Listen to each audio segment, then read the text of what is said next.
ಮಲಮಗಳನ್ನು ಪೆಟ್ಟಿಗೆಯೊಳಗೆ ಕೂಡಿ ಹಾಕಿದ ಆರೋಪದ ಮೇರೆಗೆ ಉತ್ತರ ಪ್ರದೇಶದ ಮುಜಾಫರ್ ನಗರದ ಪೊಲೀಸರು ಮಹಿಳೆಯೊಬ್ಬರ ಮೇಲೆ ಕೇಸ್ ದಾಖಲಿಸಿದ್ದಾರೆ. ಆರೋಪಿ ಶಿಲ್ಪ ವಿರುದ್ಧ ಐಪಿಸಿ ಸೆಕ್ಷನ್ 307 ಅಡಿಯಲ್ಲಿ ಪ್ರಕರಣ ದಾಖಲಿಸಲಾಗಿದೆ. ಪೊಲೀಸರ ಪ್ರಕಾರ ಆರೋಪಿ ಗರ್ಭಿಣಿಯಾಗಿದ್ದು ಇನ್ನೂ ಬಂಧಿಸಿಲ್ಲ. ಮಲಮಗಳು ರಾಧಿಕಾ ಮಂಗಳವಾರ ಸಂಜೆಯಿಂದ ನಾಪತ್ತೆಯಾದ ವರದಿಯಾಗಿತ್ತು. ನಂತರ ಪೊಲೀಸರು ಸ್ಥಳಕ್ಕೆ ಧಾವಿಸಿ ಪರಿಶೀಲನೆ ನಡೆಸಿದಾಗ ಪೆಟ್ಟಿಗೆಯೊಳಗೆ ಅರೆ ಪ್ರಜ್ಞೆ ಸ್ಥಿತಿಯಲ್ಲಿ ರಾಧಿಕಾ ಇರುವುದು ಪತ್ತೆಯಾಯಿತು ಎಂದು ಪೊಲೀಸ್ ಉಪಮಹಾನಿರ್ದೇಶಕ ಆಯುಷ್ ವಿಕ್ರಮ್ ಸಿಂಗ್ ಹೇಳಿದ್ದಾರೆ.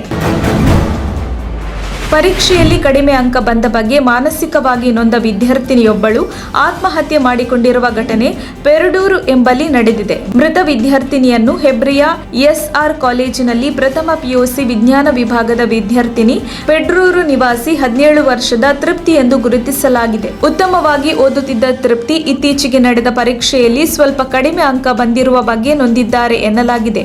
ಇನ್ನು ಎಲ್ಲ ವಿದ್ಯಾರ್ಥಿಗಳ ಮುಂದೆ ನನ್ನ ಮಗಳನ್ನ ನಿಂದಿಸಿದ್ದಾರೆ, ಇದರಿಂದ ಮಾನಸಿಕವಾಗಿ ನೊಂದು ಆತ್ಮಹತ್ಯೆ ಮಾಡಿದ್ದಾರೆಂದು ತಂದೆ ಸುರೇಶ್ ಮೆಂಡನ್ ಹಿರಿಯಡ್ಕ ಪೊಲೀಸ್ ಠಾಣೆಯಲ್ಲಿ ಪ್ರಕರಣ ದಾಖಲಿಸಿದ್ದಾರೆ. ಸಿದ್ರಾಮುಲ್ಲಾ ಖಾನ್ ಅಧಿಕಾರಕ್ಕೆ ಬಂದರೆ ಹಿಂದೂಗಳ ಹತ್ಯೆಯಾಗುತ್ತೆ ಎಂಬ ಹೇಳಿಕೆ ನೀಡಿದ್ದ ಸಿಟಿ ರವಿ ವಿರುದ್ಧ ಬೆಂಗಳೂರಿನ ಹೈಗ್ರೌಂಡ್ಸ್ ಪೊಲೀಸ್ ಠಾಣೆಯಲ್ಲಿ ಕಾಂಗ್ರೆಸ್ ದೂರು ದಾಖಲಿಸಿದೆ. ಕಾಂಗ್ರೆಸ್ ಮುಖಂಡ ಎಸ್ ಮನೋಹರ್ ನೇತೃತ್ವದಲ್ಲಿ ದೂರು ಸಲ್ಲಿಸಲಾಗಿದೆ. ಸಿಟಿ ರವಿ ಕಾನೂನು ಸುವ್ಯವಸ್ಥೆ ಕದಡುವ ಪ್ರಯತ್ನ ಮಾಡಿದ್ದಾರೆ, ಹಾಗಾಗಿ ಸಿಟಿ ರವಿ ವಿರುದ್ಧ ಕ್ರಿಮಿನಲ್ ಕೇಸ್ ದಾಖಲಿಸುವಂತೆ ಬಿಜೆಪಿ ರಾಷ್ಟ್ರೀಯ ಪ್ರಧಾನ ಕಾರ್ಯದರ್ಶಿ ಸಿಟಿ ರವಿ ವಿರುದ್ಧ ದೂರು ನೀಡಲಾಗಿದೆ.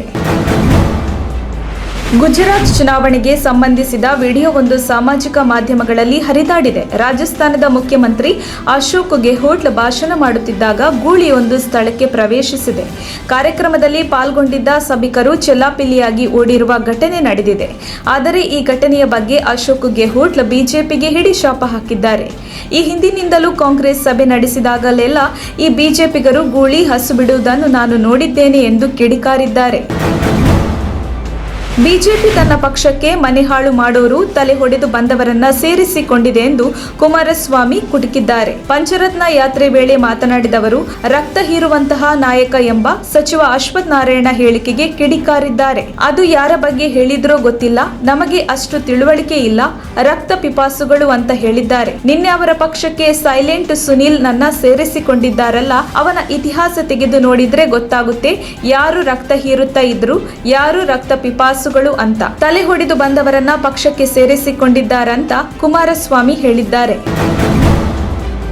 ರಾಜಕೀಯ ಕ್ಷೇತ್ರದಲ್ಲಿ ಸಾಧನೆ ಮಾಡಿರುವ ಮಾಜಿ ಮುಖ್ಯಮಂತ್ರಿ ಸಿದ್ದರಾಮಯ್ಯ ಬಯೋಪಿಕ್ ಅನ್ನು ತೆರೆಗೆ ತರಲು ತೆರೆಮರೆಯಲ್ಲಿ ಭರ್ಜರಿ ತಯಾರಿ ನಡೆಯುತ್ತಿದೆ. ರಾಜಕೀಯ ಕ್ಷೇತ್ರದಲ್ಲಿ ತಮ್ಮದೇ ಶೈಲಿಯಲ್ಲಿ ಗುರುತಿಸಿಕೊಂಡಿರುವ ಸಿದ್ದರಾಮಯ್ಯ ಅವರ ಜೀವನ ಚರಿತ್ರೆಯನ್ನ ಬೆಳ್ಳಿ ಪರದೆಯಲ್ಲಿ ಬಿಚ್ಚಿಡಲು ಸತ್ಯಂ ರತ್ನಂ ರೆಡಿಯಾಗಿದ್ದಾರೆ. ಇನ್ನು ವಿಶೇಷ ಅಂದ್ರೆ ಸಿದ್ದರಾಮಯ್ಯ ಅವರ ಪಾತ್ರಕ್ಕೆ ತಮಿಳಿನ ಖ್ಯಾತ ನಟ ವಿಜಯ್ ಸೇತುಪತಿ ಬಣ್ಣ ಹಚ್ಚಲಿದ್ದಾರೆ ಎಂದು ಮೂಲಗಳ ಪ್ರಕಾರ ಮಾಹಿತಿ ಸಿಕ್ಕಿದೆ.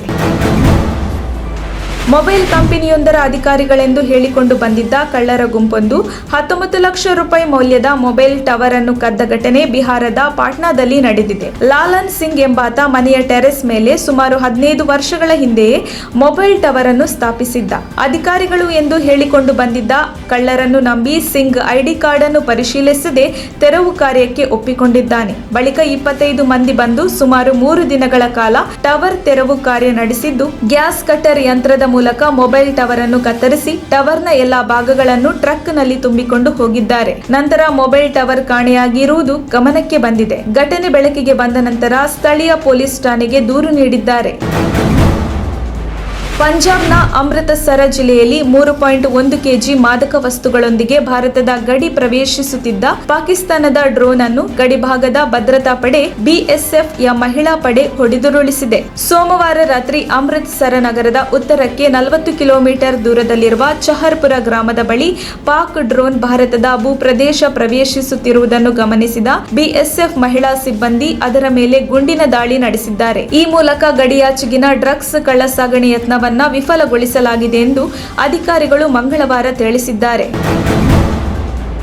ತೆಲಂಗಾಣದ ರಾಜಕಾರಣಿ ಮತ್ತು ಆಂಧ್ರ ಪ್ರದೇಶದ ಮುಖ್ಯಮಂತ್ರಿ ವೈಎಸ್ ಜಗನ್ಮೋಹನ್ ರೆಡ್ಡಿ ಅವರ ಸಹೋದರಿ ವೈಎಸ್ ಶರ್ಮಿಳಾ ಅವರ ಕಾರನ್ನು ನಗರದ ಪೊಲೀಸರು ತಂದ ಕ್ರೇನ್ ಎಳೆದೊಯ್ದ ಘಟನೆ ಹೈದರಾಬಾದ್ನ ಆರ್ಟಿ ರಿಯಲ್ ರಸ್ತೆ ಬಳಿ ನಡೆದಿದೆ. ವೈಎಸ್ಆರ್ ತೆಲಂಗಾಣ ಪಕ್ಷದ ಮುಖ್ಯಸ್ಥೆ ಶರ್ಮಿಳಾ ಅವರ ಬೆಂಬಲಿಗರು ಮತ್ತು ವರಂಗಲ್ನಲ್ಲಿ ಆಡಳಿತಾರೂಢ ಟಿಆರ್ಎಸ್ ಕಾರ್ಯಕರ್ತರ ನಡುವೆ ಗಲಾಟೆ ನಡೆದಿತ್ತು. ಈ ವೇಳೆ ಟಿಆರ್ಎಸ್ ಬೆಂಬಲಿಗರು ತಮ್ಮ ಕಾರಿನ ಮೇಲೆ ದಾಳಿ ನಡೆಸಿದ್ದಾರೆ ಎಂದು ಶರ್ಮಿಳಾ ಅವರು ಆರೋಪಿಸಿದ್ದಾರೆ. ಶರ್ಮಿಳಾ ಅವರ ಕಾರಿನೊಳಗೆ ಕುಳಿತಿದ್ದರು. ಅದನ್ನು ಲೆಕ್ಕಿಸದೆ ಪೊಲೀಸರು ಕ್ರೇನ್ ಮೂಲಕ ಕಾರನ್ನು ಎಳೆದೊಯ್ದಿದ್ದಾರೆ. ಇದರ ಮಧ್ಯೆಯೇ ಶರ್ಮಿಳಾರನ್ನು ಹೈದರಾಬಾದ್ ಪೊಲೀಸರು ಬಂಧಿಸಿದ್ದಾರೆ.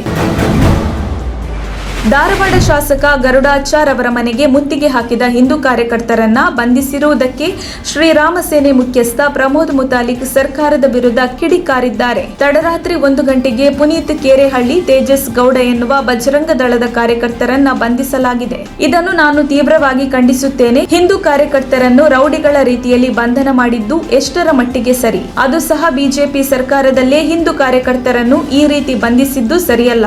ಅವರೇನು ರೌಡಿಗಳ ಅಥವಾ ಗೂಂಡಗಳ ಎಂದು ಪ್ರಶ್ನಿಸಿದ್ದಾರೆ.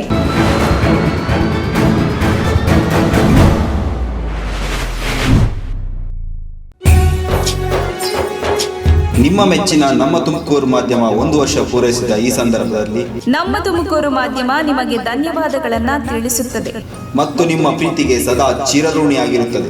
ನೀವು ನಮ್ಮ ಮೇಲೆ ಇಟ್ಟ ನಂಬಿಕೆಯನ್ನು ಉಳಿಸುವ ಪ್ರಾಮಾಣಿಕ ಪ್ರಯತ್ನವನ್ನ ನಮ್ಮ ತಂಡ ಖಂಡಿತವಾಗಿಯೂ ಮಾಡುತ್ತದೆ. ಗೆಲುವಿನ ಹಾದಿಯಲ್ಲಿ ಸದಾ ನಮ್ಮ ಜೊತೆಯಾಗಿರಿ.